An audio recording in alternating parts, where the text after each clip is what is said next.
This is Josh from Seattle Coffee Gear, and today we're going to be looking at different espresso grinders at different price points and showing you the differences in usability and quality of each. Here we have the Breville Dose Control Pro. It's widely considered to be like one of the best espresso grinders at its price point, which is right around $180. It's got time dosing and conical burrs. After that, we're looking at a classic espresso grinder, the Rancilio Rocky. It's been on the market for forever. There's a huge modification community. It's got 50 millimeter flat burrs and is a stepped grinder just like the Dose Control.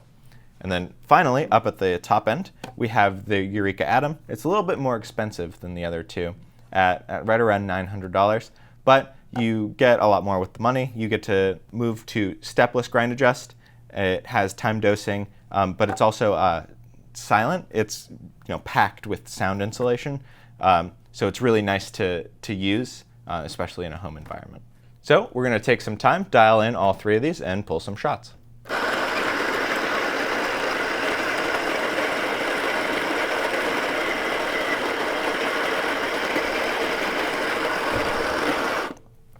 So we've finally got the Breville, pretty dialed in for espresso. It's really close. It's really close to what I would want on a day-to-day basis. But as you can see, the grinds are definitely a little clumpy, which isn't great. And I'm really not a fan of how loose the collar is when you're adjusting settings or trying to maintain the same setting. I'd like to be able to dial it in just a little bit tighter, but the next step down's too fine and doesn't really give us what we need for a shot. I mean, that said, at $180, you could do much worse for a grinder than this. I mean, of course, you lose out on some things. You can't do multiple sizes, like if you pull singles or doubles or ristrettos and doubles.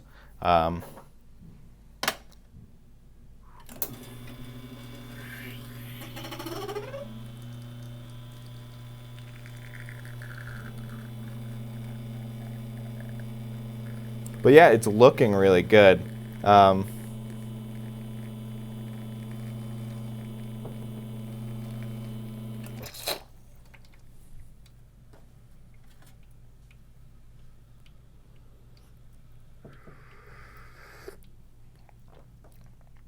Yeah, so I would absolutely not have any trouble using this for like a cappuccino or a latte. It's not bad as a shot either. It's better than a lot of shots that I've made, but it's still not quite perfect. So next up on dialing in these three grinders will be the Rocky. It's definitely not going to win any awards for innovation. This grinder's been on the market since like the 90s. That said, it's sort of a good sign that they didn't have to change anything since then.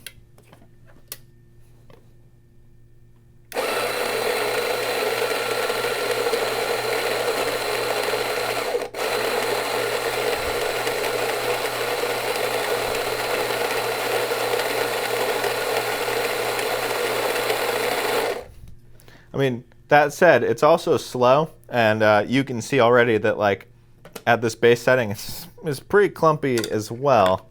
And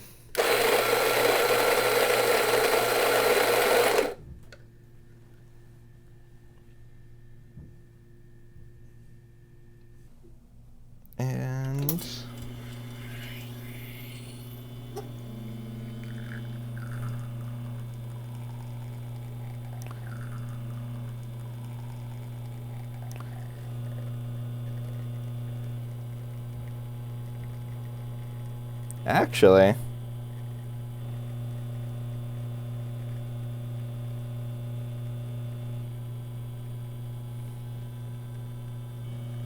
and 30. All right, that's pretty good right there. Shot looks good. It was right around 29.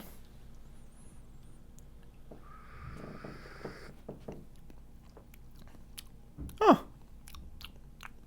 So I actually think I prefer the shot from the Rocky than I do from the Breville. The Breville was still a little bit brighter than this and was a little bit faster, but I couldn't get it to go much slower without, choking it up.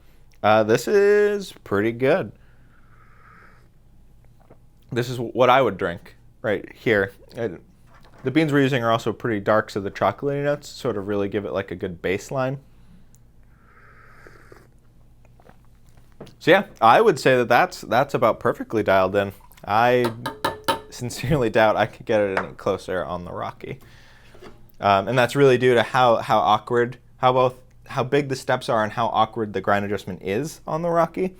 But at about $350, it does a very respectable job. And I mean, it's been on the market for forever, so replacement parts and aftermarket support is pretty strong. So last up is the Eureka Atom. It's a little bit more expensive than the other two, but as you'll soon see, you get a lot more for your purchase than with the other two grinders. I've already got this one dialed in, so let's take a look.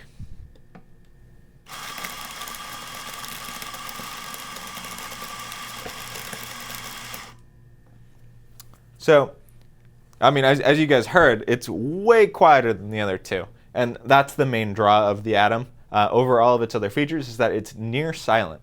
They did a really good job of sort of insulating the sound. They're packing in like rubber hush gaskets, at the hopper, at every place where sound could leak through from the actual grinding and motor mechanism, and it makes for a really like luxurious sounding grinder. And the other thing is, I don't know if you guys can see it here, but compared to the other two grinders that we used, the clumps are almost non-existent. It's really fluffy and light, and it's really hard to show on video, but I can feel a difference when I tamp between these two and this one, and it's just a lot smoother of a process.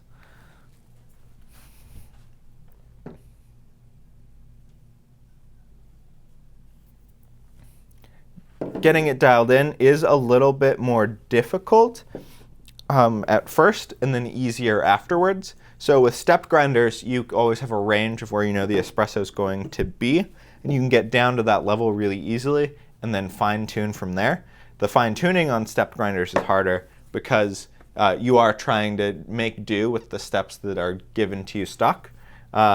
Whereas with a stepless grinder, you don't have that reference frame, so you don't know to drop down to 10 or 15 to get to the espresso level. You have to manually get there yourself, which does take a while.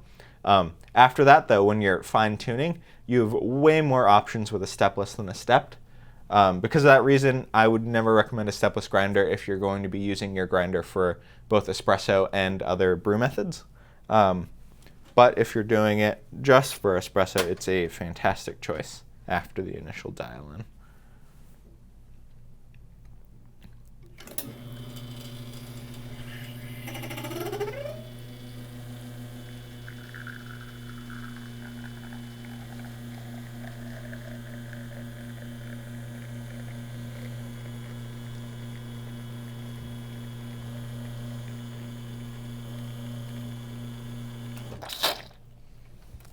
So I also found that with the Atom over the other two, the shot tasted better at a shorter pull. So the other two needed near 30 seconds of extraction to get that good flavor, good balance of like crema and coffee. With the Atom, it was a little bit shorter. It was right around 24, 25 seconds for a really similar flavor profile, although rounder and sweeter. And I know it sounds like overly picky, but the small changes that you can make with a stepless compared to a stepped really does improve the quality and like your general ability to dial in. All right, so there you have it. 3 grinders, 3 different price points, all pulling espresso on the same machine. I found that at the lower price point models, you can get close and you get really good shots, but you lose a little bit of the finite ability to get the perfect shot. And depending on how important that espresso experience is to you, you might want to look at moving up to a stepless grinder model or something with a little bit more control than base models. All right, well, that's it for me. If you have any questions or comments, please shoot us an email or give us a call or leave us a comment below, and I will see you all next time.